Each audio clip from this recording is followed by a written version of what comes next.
back to the podcast, everybody. Today I have Kelsey Graffis with me. She is a teacher and a life coach. And it's funny because I believe me and Kelsey have known each other for about a year, give or take now. And we met each other on social media. So whoever says that social media friends aren't real is full of it.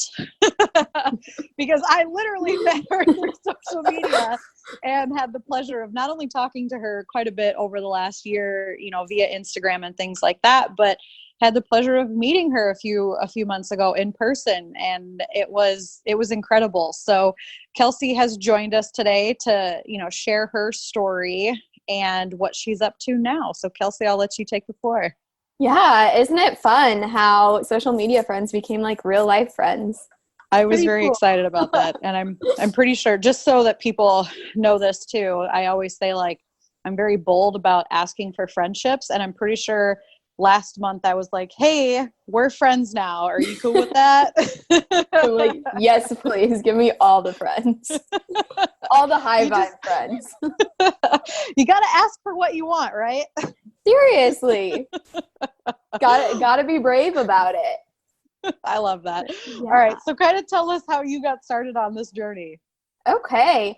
Well, my business journey really stems back to, in a way, my first year of teaching. In my first year of teaching, I really found myself getting pretty overwhelmed in the job, even though I didn't realize it at the time. I was legitimately the teacher who would be there an hour before I needed to be and stay an hour or two later than I needed to, and then end up bringing stuff home. And I still had my friends, and I would still do stuff with them and with my family, but I just wasn't fully present in who I truly was. I wasn't living out my values. I wasn't living out my bliss, so to speak, because I was just letting the job and the teaching take over everything that I had. And there came a point where I had a pretty big breakdown, and there were tears and there were frustrations and there was all this that went into that when the switch was flipped, and I was like, I need to do something about this. I can get control over this. I wasn't feeling this way before. There's no need for me to continue to feel this way. So I jumped into a lot of the self-development stuff, reading books, finding people on social media. I feel like in the past few years, it's grown quite a bit who you can find. I feel like back then it was pretty slim because this was 5 years ago now. So just kind of finding who I could find who motivated me and lifted me up and provided me with tools that I could use to better myself and get myself back into a place of caring for myself first. And through that, then I just kind of fell in love with self-development, and I continued to invest in books and courses that I found interesting online. I wasn't, really thinking too far into I want to do something with this in my life. It was a part of my life. It was something I was doing. And a little over a year ago now, I had signed up for yet again another online course, and the coach who had offered this offered a free clarity call through it. And I was like, well, why not? I have nothing to lose. So we hopped on the call and we were just talking, and she was like, why aren't you doing this? And that's kind of what jump-started it. Obviously I have that teacher piece in me. I love teaching and guiding. And when we hopped on this clarity call, I did kind of have an inkling that was when I was starting to feel interested. Well, I would love to be able to do that. Seeing everyone who was and thinking kind of, why can't I do that? But at the same time, there was that fear of, well, how can I do this? I'm not these people who have business degrees. I'm not these people who have, all those stupid limiting beliefs came up. And it literally just took that one person saying to me, why aren't you doing this, for me to be like, you're right. Why am I not? And so I invested in my first business coach literally that night, and it's grown from there, and it's been a beautiful process. So did you invest in that same person that you did a clarity call with, or what was your next step? I did. So she, at the time, she was a life and a business coach. So I had done a lot of her free things. I had paid for a couple courses through her. So I mean, at that point, I did trust her quite a bit. So I think that's probably part of what made it easier to just dive in right away and be like, yep, I'm doing this and I'm doing this with you. Because I knew that I would benefit from it. I love that. So, okay.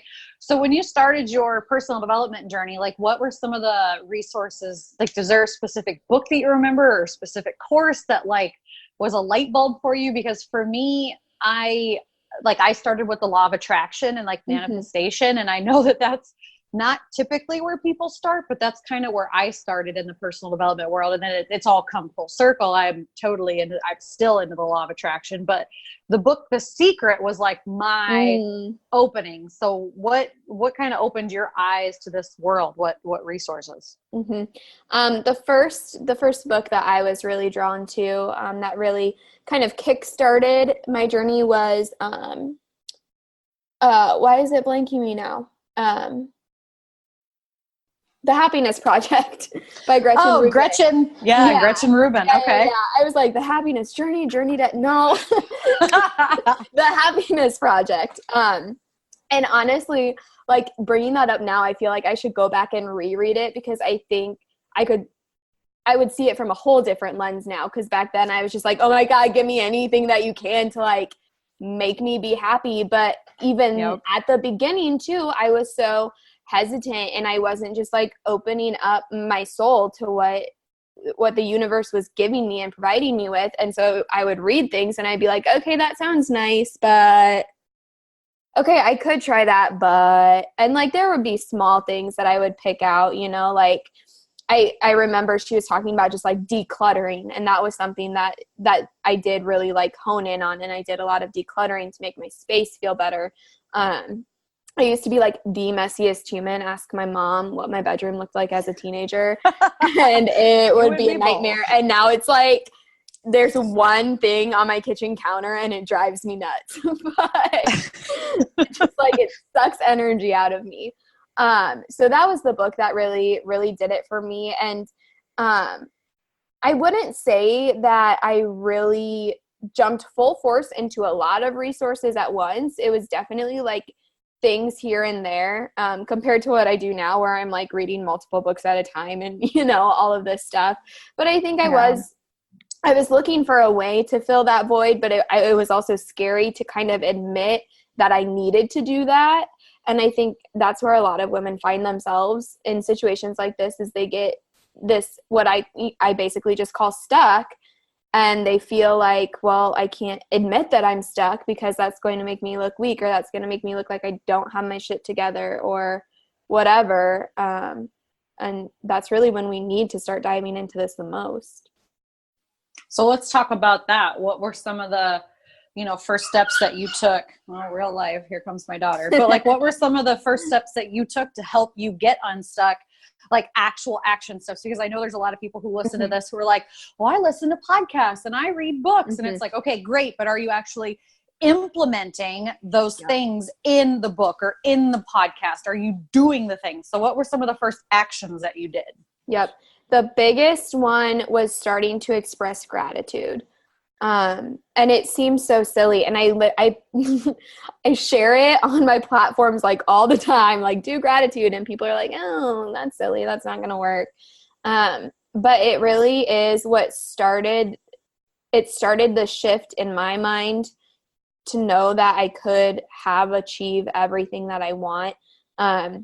It just made me more present in my life in general, because instead of constantly thinking, oh my gosh, this went wrong, so then this went wrong, so then this went wrong. Like there are things that'll happen throughout my day and I'm just like, oh my gosh, I'm so grateful for that. And then it's just like this overwhelming feeling of happiness, like recognizing that. So that was the first thing that I did. And I just started small with just writing down 3 things every morning. And it's been a daily practice in my life for 3 years now. And that's what has made the biggest difference for me. Another thing that really changed everything was starting to manage my time. Because like I said before, I was the teacher, who was there an hour early and was staying 2 hours late and whatever. And I was getting everything done, but it's crazy to think that now I'm still getting everything done. Plus I'm running a business, plus I'm like living my life. So just like managing the time so that I'm using it effectively and I'm not drawing things out for long amounts of time really made a huge difference in my happiness. I can totally relate to that. I thought I was very effective with time management, and turns out that like everybody has room for improvement when it comes to time management. And really, like when you set your day, your week, your month up for success and you become intentional about how you spend your time, you can get a ton more done in a lot less time than you think. Like there'd be times like I would always say like, oh, I have a very skewed perception of time. But turns out if you shut off all distractions, you can get things done at a very short amount of time, but you have to be intentional and you have to be focused. So do you have any tools or resources that you use to kind of help you manage your time now? Yeah, my favorite one is time blocking.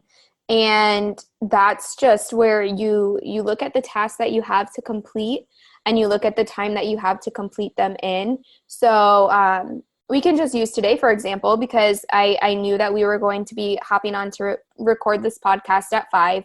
So I looked at everything that I needed to accomplish today before we hopped on this call and looked at the amount of time that I had to do that in, and I like blocked it out. So I'm also a big like meal prep person.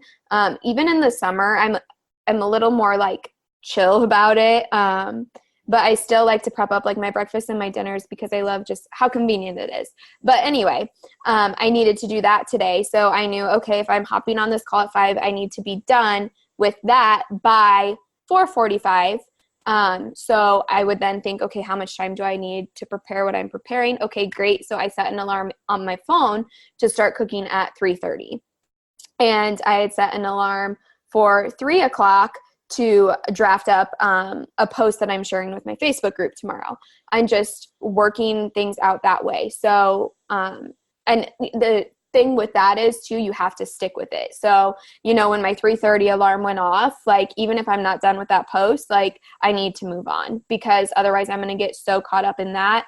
And then here I am not starting my cooking on time. And here I am missing our call, So, that's the key. And I think that's where a lot of people who do struggle with time anyway, struggle with time blocking. But once you realize like, okay, I have to be done with it by this time and I don't get any more time, you're going to push through, you're going to do what you need to do. And who knows, you may end up finishing it 10, 15 minutes earlier than you had planned. And boom, there's extra time for you already created. Yes. Oh, I love that you're talking about this because seriously though, I mean, and it's all about showing up for yourself and setting boundaries with yourself and becoming disciplined and not breaking your promises. Like I think a lot of people get very wishy-washy with what the actual things that they need to get done in a day. And they're like, oh, well, I have this much time or I can do this or I can do that. And it's like, no, if you set deadlines with yourself and stick to those, you're retraining your brain for your own inner accountability, that intrinsic motivation, right, to get shit done.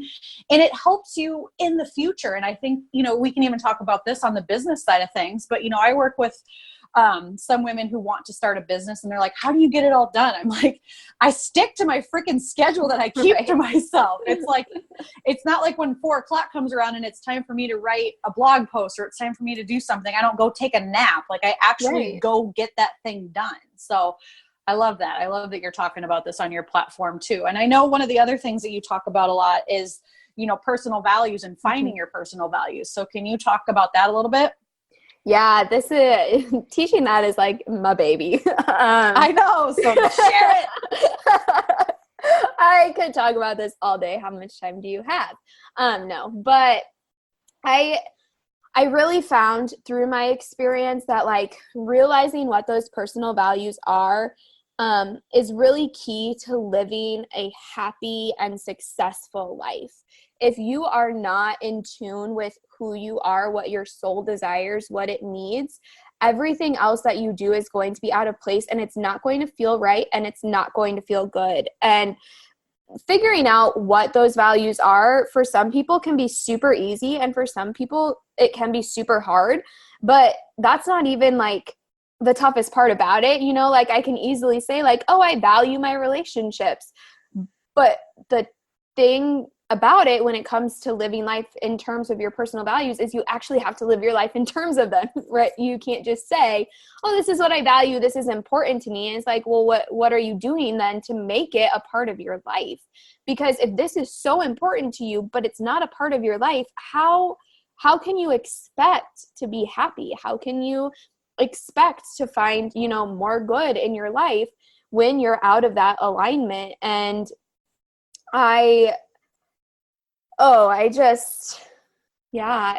it's crazy when you figure it out, and when you start living in alignment with those values, what can happen. Like I will even use myself as an example. Like this work is continuous, obviously, because this is your life and you need to live in accordance with these values constantly. But I recently, in this past December, took up money as one of my personal values. And it used to be something that I was like, oh my gosh, that's so icky. I can't say I want a lot of money. I can't say that I value money. That just seems so sleazy.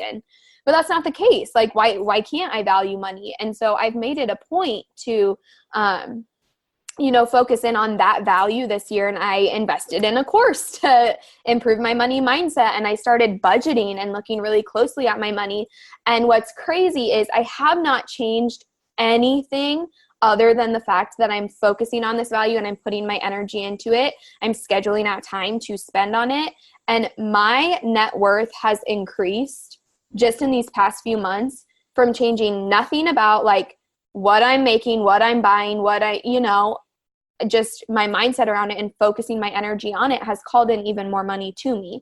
So when you can figure out what it is that you value and what's super important to you, your life only gets better from there once you start living in alignment with those. Oh, this is incredible. And I think this is another reason why I get along with you so well, because I took the Dr. DeMartini. He has like a values factor thing. And so believe it or not, within there, one of my top values was money, also like creating wealth for my family, because, and I didn't realize it at the time because I had a lot of stories around money, like, oh, money's gross. Like, you know, money doesn't grow on trees. Money is icky and people with money are whatever, I come to find out I also had a lot of limiting beliefs. Yeah. But I wanted to generate wealth so that my family didn't go through the same things that I had to go through. And it's crazy I shouldn't say it's crazy. It's totally sane, because what you focus on, you get more of. And so I've been also very intentional about, the money. And so like every Friday for an hour, I sit down and I literally go over my budget and my money and, putting out good out into the world, because it's as crappy as it may sound to some people, money makes the world go round, right? Like by you, exactly. It's just an energy exchange, right? So somebody gives you money, then you can reinvest that into something else, or in your happiness, or another course, or whatever it looks like. But it just helps create this abundance mindset when you get out of that like icky, Yeah. So what steps do you, and I don't know how much you want to share, but what steps do you have or take somebody through to help them see what their personal values are?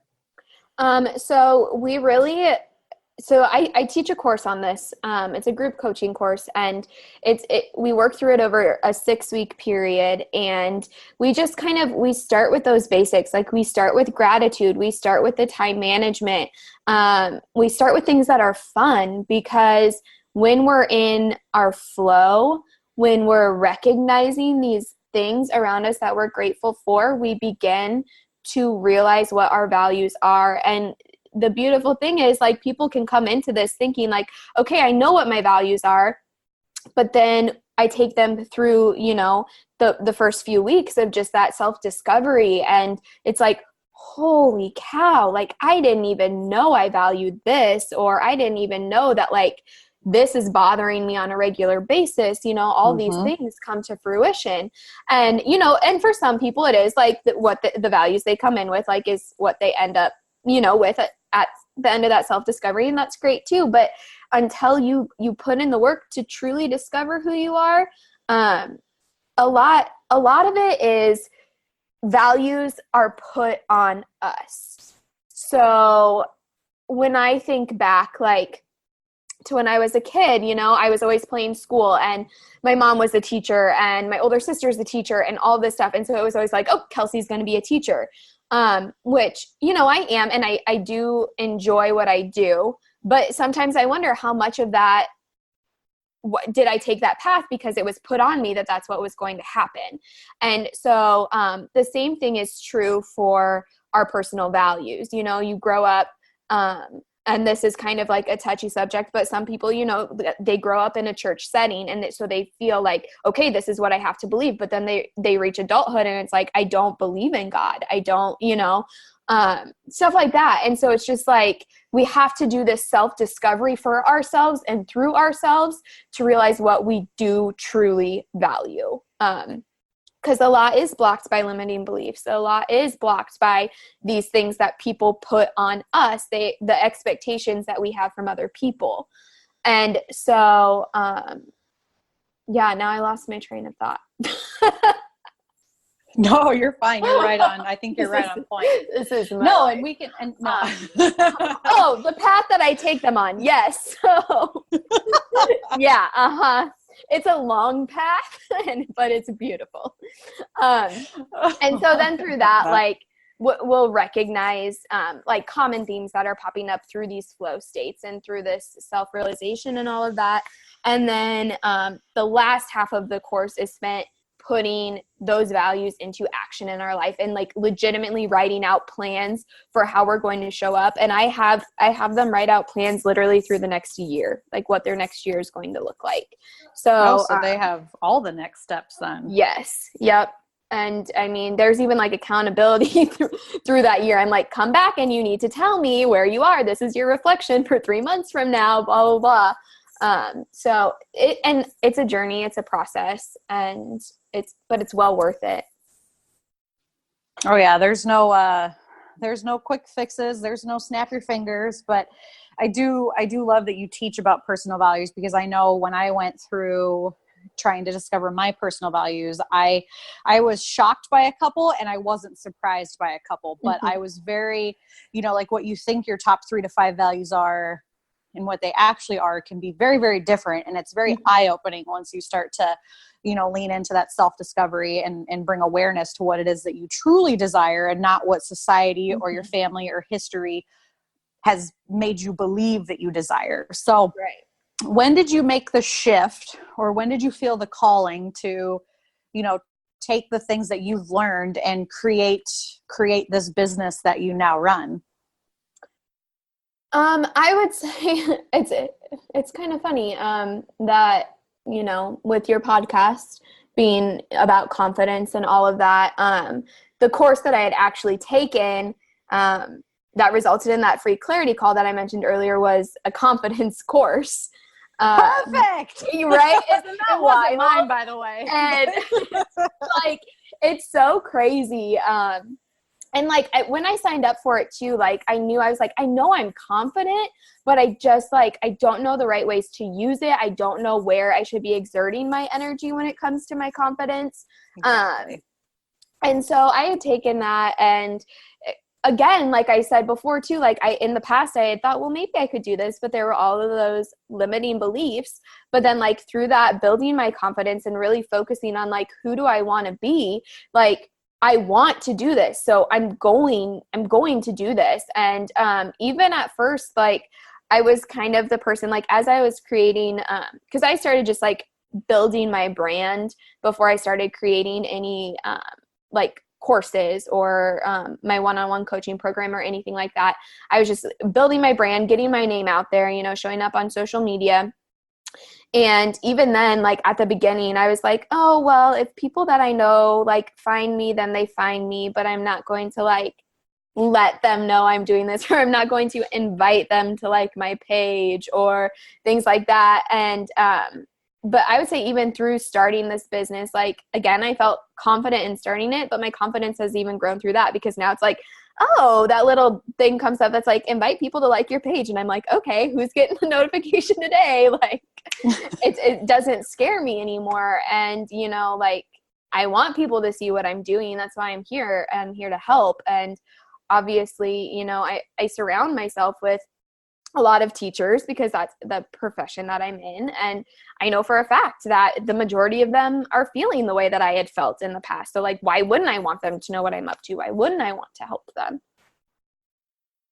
So that's kind of like off topic from your original question, but no, I think it's perfect. It really is. And I love how you talk about confidence, because really it doesn't have, because I feel like I'm a confident individual, you know, but I still have limiting beliefs. I still have setbacks. Like I'm human. I'm not perfect. And the confidence is to bring awareness to those limiting beliefs and bring awareness to that fear, those stories that come up, and be, you know, have the tools to say, hey, I recognize this, but I'm not going to let it stop me. And when you don't have that confidence, you let those things stop you, you know, so you can still be a confident individual. You know, like I look very bold, or I look very this, you know, on the outside, but when, God, I mean, a handful of years ago, I would have said that I was more loud than I was confident. And just because I was loud didn't mean that everything I was saying was with confidence, you know? So, okay. So kind of tell us what's coming up next for you. I know you said you have a course. Yeah. It will actually be launching here toward the end of June. I'll have it open for enrollment again, and it will start beginning of July. And it's the process that I was talking about earlier, where I just take these women through, you know, the steps to really identifying what those values are and how you can live your life so that you are aligned with them and you are fulfilling them. And it's beautiful. The process and seeing the women change and grow, and just like, even now, the first time I ran it was in January, and literally just 2-3 days ago, one of the ladies from the first round like posted on Instagram that she was teaching her daughters what we had worked through in the course. And it's just, I'm getting goosebumps like talking about that again, because it's wonderful, you know, the things that these women have taken and are able to then even push on to other people. And it's just like a ripple effect. So, that's what's coming up for me. Well, and that's exactly what it is. I mean, I love that, because once you step into who you truly are, you don't really care about what other people think. And you focus on how many people you can help and how you've impacted their lives. You know what I mean? And it is because those tools and resources that you help those people with, and even just by simply sharing a message, like you don't have to have a big business to share a message, you know, and just being able to say like, hey, I taught you this. Now they're going to teach their kids or their community or their circle, however that looks. Right. Yeah. Yeah. Awesome. So what do you want to leave our listeners with? Just to not be afraid. If something is calling out for you, and you'll know, there's that fear feeling, but you know what it is, like when it's deep in your gut, go for it, because you don't want to look back a year from now and think, well, what if I'd have done that? What if I'd have taken that course? What if I'd have invested in that coach? What if I'd have started that business? You know, if the feeling is there, go for it, because it will be worth it no matter what the outcome ends up being. So what do you say to those? I'm going to go back on the money thing. Investment. So what do you, yes, because really though, it's terrifying for some people. And a lot of people are like, oh, well, I can do this for free and I can do this for free. And you may be able to, you know, there's a lot of stuff that you can do for free. But what do you say to those people who are like, I need this in my life, but I'm scared of either the time commitment, the energetic commitment, or the financial commitment? I think one of my things, and like, I create free content too, so like whatever. But when you think about it, doing something that is free, that is that creator's free thing. That means that a lot of their time, a lot of their energy didn't go into it. And while it may be helpful and have a couple helpful tools for you, it's going to be nothing in comparison to what that person can provide you if you are investing in one of their services, even if it's like a low-level investment in like a self-guided course. But one thing that I have noticed too is back in the beginning of my self-development journey, like I did all the free challenges. I did all the freebies, like all of that stuff. But the shifts didn't happen until I put money into someone to guide me, into an expert who knows what it's like. And like the beauty with working with someone as opposed to just picking up on this free stuff is that you get it customed to who you are and where you're at in your journey, which you don't get through free content. Free content is, for anybody to pick up and do with as they please. Whereas when you're working with somebody, it's solely focused on you, and your return on your investment is going to be so much bigger from investing in someone with money as opposed to investing with something that's free. Because another thing is you're thinking, oh, I just put money into this. Like I can't not show up. Like I can't mess this up. I've paid for it. Whereas like, oh, there's this free course. Great. I'm going to sign up for it. And 2 days later, you haven't done anything with it. So free content can be valuable. And it is, but it's not, if you're someone who's truly looking to make a huge shift, you have to be willing to invest. I 100,000 million% agree. And for me, the money was terrifying. Like I remember one of the very first courses that I signed up for, and I'm a pretty chill person. Like it takes a lot for me to kind of get worked up. And I was like pacing my house. I was like sweating. I was like, can I do this? But you know what? Like if it would have been for free, I would have just totally hid in the corner and let my excuses keep me small. But when you invest, whether it's, time, money, energy, when you really, really invest, and for me, it was that financial investment, it made me show up in a whole new way. It was a whole new level of accountability because I was like, hey, I spent the money on this. I need to find a way to make it work.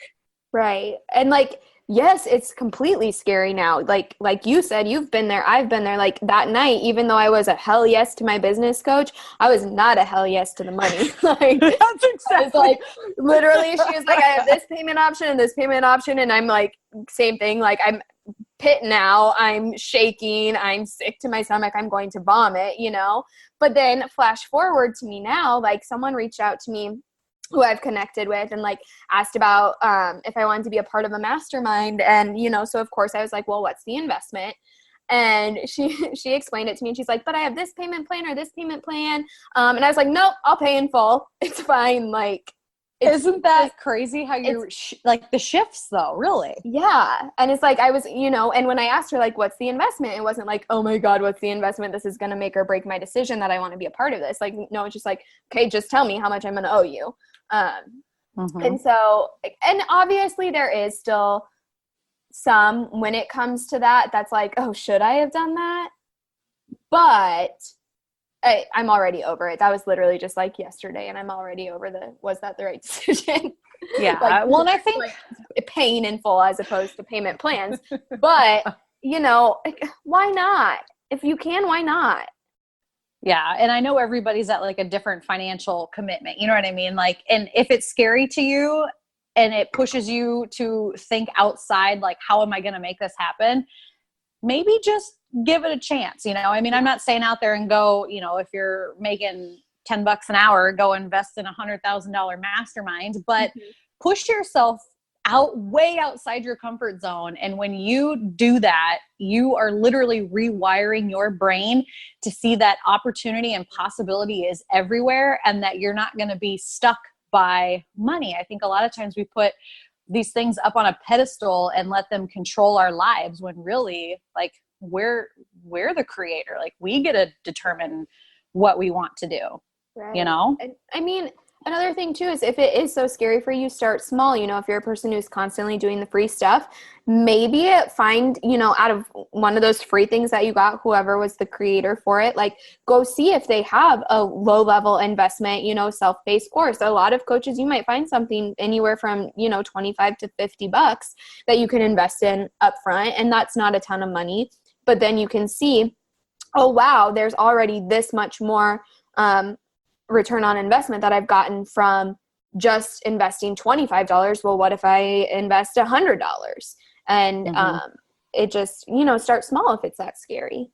It's those incremental upgrades. You wouldn't expect somebody who's never ran a mile to wake up and run a marathon, right? Exactly. It's those baby steps and just keep taking action, and a little bit scary action, and that's totally fine. So I love that. Okay. How can people connect with you?